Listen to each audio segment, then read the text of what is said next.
20 जुलाई के Dainik Bhaskar daily news analysis में आपका स्वागत है। कल मैंने आपको कवर किया था कि पीवी सिंधु फाइनल में पहुंच गई है बैडमिंटन के जापान ओपन के। आज उन्होंने खिताब जीत गया है, बहुत बड़ी खबर है, पहली महिला बनी है।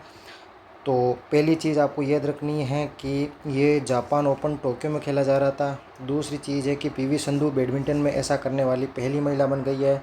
तीसरा आपको फैक्ट याद रखना है कि किसको हराया, अकाने यामागुची। यामा आपको पता है कि गाड़ी आती है, और गुच्ची एक प्रकार का फल होता है, ये हिमालयम होता है, इसको क्या बोलते हैं, गुच्ची प्रकार का एक विशिष्ट प्रकार का मशरूम होता है। तो उस हिसाब से आप याद रखते हैं यामा गुच्ची अकाने। और यदि उसको बहुत टफ पूछना हो तो फिर वो हराएगी कि कितने सेटों में हराया, 21-17 21-17, दोनों ईजी हैं, 21-17 21-17 सेम सेटों में हराया है। फिर ये खिताब का लेवल क्या था, तो सुपर 750। ये बैडमिंटन में कैटेगरी होती हैं जो हाईएस्ट लेवल का खिताब होता है, वो जीतने पर पॉइंट्स ज़्यादा मिलते हैं। ये सुपर 750 था। जो आपको पता है बैडमिंटन में 4 सुपर टूर्नामेंट होते हैं, Wimbledon, French open, Australian open और यूएस ओपन। उसके बाद कैटेगराइज होते हैं कि किसके कितने पॉइंट मिलेंगे। तो 5 फैक्ट याद रखने हैं। ये सवाल आने वाला है, महिला है, पहला है, विदेश में जाके प्रथम स्थान हासिल किया है। फिर ये सवाल भी हूबहू परीक्षा में छपने वाला है, राजस्थान की विशेष रूप से। आर्टिकल 370 को मैंने बताया कि 72वें राष्ट्रीय फिल्म पुरस्कारों में इस फिल्म को सर्वश्रेष्ठ फीचर फिल्म के रूप में अवार्ड मिला है। उस फिल्म में जयपुर के थे शाश्वत सचदेव, ये व्यक्ति। ये नाम आपको रख लेना है, जैसे शाश्वत इसका नाम है, मैं वैसे ही बोल रहा हूँ कि ये शाश्वत सत्य है कि इसका सवाल आएगा। सचदेव हैं, देव भगवान के नाम से, सच बोलने वाला सचदेव। उसको ये जो आर्टिकल 370 फिल्म थी बेस्ट फीचर फिल्म, उसी फिल्म में इन्होंने सर्वश्रेष्ठ निर्देशन, संगीत निर्देशन के कारण इसको पुरस्कार मिला है। आपको पता है कि इस पुरस्कार में सर्वश्रेष्ठ अभिनेत्री यामी गौतमीधर थी, और इनका ये पहला अवार्ड नहीं था। यदि स्टेटमेंट आए कि ऐसा राष्ट्रीय फिल्म पुरस्कार उन्होंने पहला प्राप्त किया है, तो वो 66वें राष्ट्रीय फिल्म पुरस्कारों में उरी जो सर्जिकल स्ट्राइक आई थी पाकिस्तान पे, जो उड़ी पर अटैक किया गया था, उस फिल्म के बैकग्राउंड स्कोर में सर्वश्रेष्ठ स्कोर के कारण राष्ट्रीय फिल्म पुरस्कार मिला है। तो ये आप 72वां राष्ट्रीय फिल्म पुरस्कार, आर्टिकल 370, संगीत निर्देशक और शाश्वत सचदेव का नाम आप याद रखेंगे, बहुत ज़्यादा इम्पोर्टेंट है। एक और बहुत इम्पोर्टेंट खबर है, राजस्थान से आ रही है कि 37वें अंतर्राष्ट्रीय बायोलॉजी ओलंपियाड पूरे विश्व में जो मैथमेटिक्स और हाई स्किल्ड वाले सब्जेक्ट होते हैं, उनमें पूरे विश्व के टैलेंटेड पूल की एग्ज़ाम होती हैं। तो यदि ऐसे टैलेंटेड में एक दौर के अंदर इंडिया का ओलंपियाड में स्कोर बहुत कम होता था, अब ये चूँकि स्कोर अच्छा आ रहा है, तो ये न्यूज़ का विषय है। दूसरी बात है कि राजस्थान के लड़के ने जीता है, इसलिए ये खबर ज़्यादा इंपॉर्टेंट हो जाती है। कौन सा है तो आपको बताना है। 37वां अंतर्राष्ट्रीय बायोलॉजी ओलंपियाड, किसने सिल्वर मेडल जीता है, तो निशित कहाँ के हैं, पाली के। गोल्ड मेडल नहीं जीता है, सिल्वर मेडल जीता है। 12वीं क्लास का ये लड़का था। जो ये ओलंपियाड हुई थी वो यूरोप के लिथुआनिया में हो रही थी, और ये नंबर में 37वीं थी, सिल्वर मेडल जीता है। ये लड़के की फ़ोटो है, दिमाग में छाप लेना। आपको बता दें कि इस प्रतियोगिता में भारत के मात्र 4 छात्रों ने अंतिम रूप से इसमें चयन किया था, और उसमें इकलौते राजस्थान के निशित थे। अगली खबर आपको पता है कि पिछले 1.5 महीने से फीफा वर्ल्ड कप जीत रहा था, उसमें अंततः स्पेन ने अर्जेंटीना को हराकर खिताब जीत लिया है। उन्होंने 1-0 से हराया है, और जो फ्रांस के एम्बापे हैं वो 10 गोल के कारण उसे गोल्डन बूट मिला गया है। ये इस फाइनल मैच है वो न्यू जर्सी के मेट लाइफ स्टेडियम में खेला गया। मेटा आपको पता है कि फेसबुक, इंस्टाग्राम और थ्रेड्स का कंबाइंड कंपनी का नाम है, तो उस हिसाब से आप कनेक्ट कर सकते हैं। मेटा नहीं, मेट है, लाइफ का मतलब जीवन है, तो सोशल मीडिया पर चलने वाले की ही जीवन है मेट लाइफ स्टेडियम, ऐसा कुछ करके कनेक्ट कर सकते हैं। मेट लाइफ स्टेडियम में ये मैच खेला गया था। बाकी इसके जो अवार्ड्स है वो धीरे धीरे जैसे जैसे रिफ्रेश होते हैं, अखबार में आते हैं, मैं आपको बताता जाऊँगा। एक ये सुजस की जुड़ी हुई खबर, ये दैनिक भास्कर वाले जो भी सुजस में नए समाचार होते हैं उनको कवर करते हैं। तो नियमों के सरलीकरण में राजस्थान को दूसरा, निवेश में तीसरा। ये जो मैंने आपको कल बताया था कि नीति आयोग ने पहली बार, देखो नीति आयोग ने पहली बार ऐसी रिपोर्ट जारी की है, तो सबसे पहले ज़रूरत तो आपकी यही हो जाती है कि निवेश अनुकूलता सूचकांक आपको याद रखना है। दूसरी आपको याद रखना है कौन जारी करता है, नीति आयोग। जो भी ये इन्वेस्टमेंट से रिलेटेड बेहतर चीज़ें होती हैं इसका ज़्यादातर सूचकांक नीति आयोग ही जारी करता है। दूसरा सवाल है कि राजस्थान को कौन सा स्टेटस मिला है, तो लीडर स्टेट है। लीडर स्टेट तीसरे चौथे कैटेगरी का है, पहला नहीं है।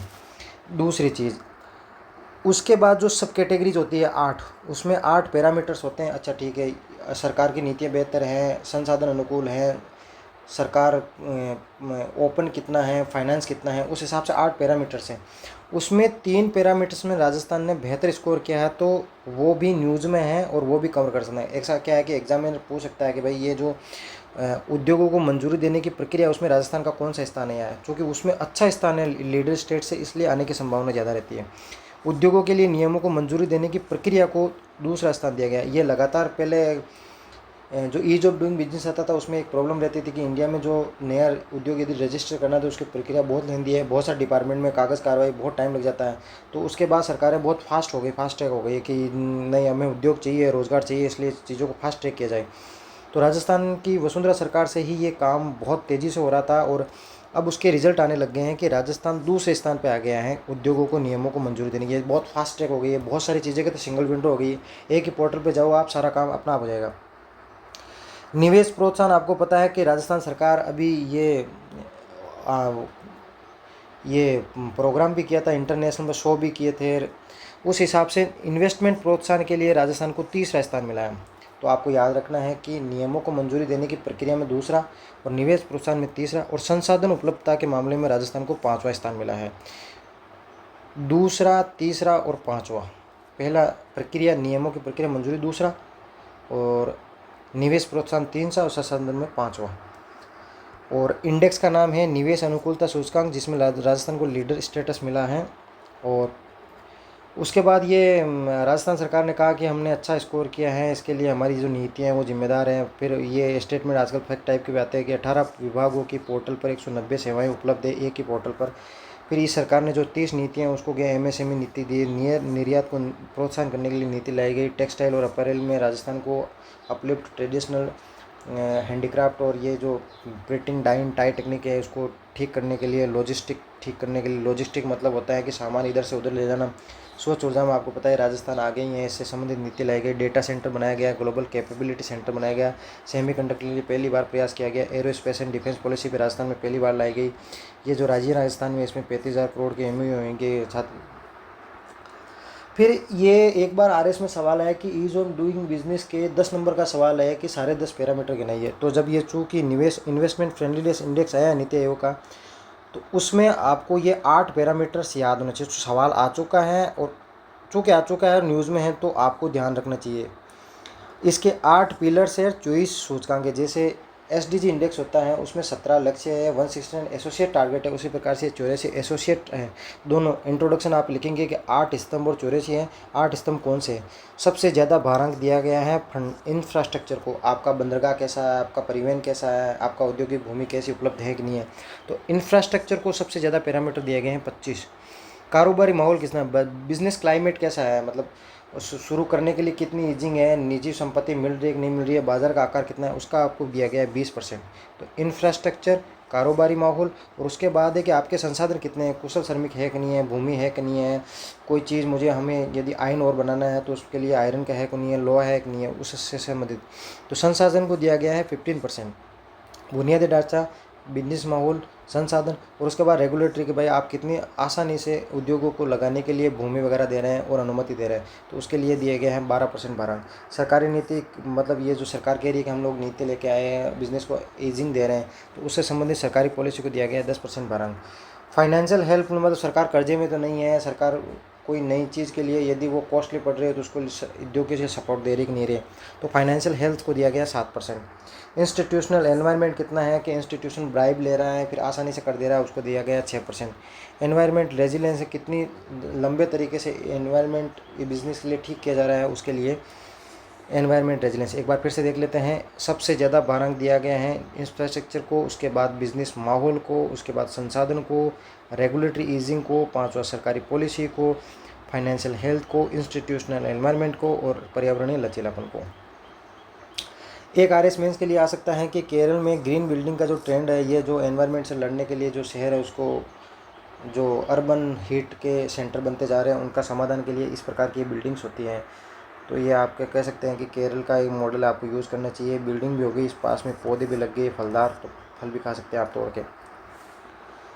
आज के एक बार में इतना ही था। सपोर्ट करने के लिए कमेंट ज़रूर करें कि आपको वीडियो कैसा लगा है, और यदि आप रेगुलर अपडेट चाहते हैं तो रोज़ की बिना संडे की छुट्टी किए DDBA नाम की प्लेलिस्ट है, उस पर जाए, संपूर्ण वीडियो देखें।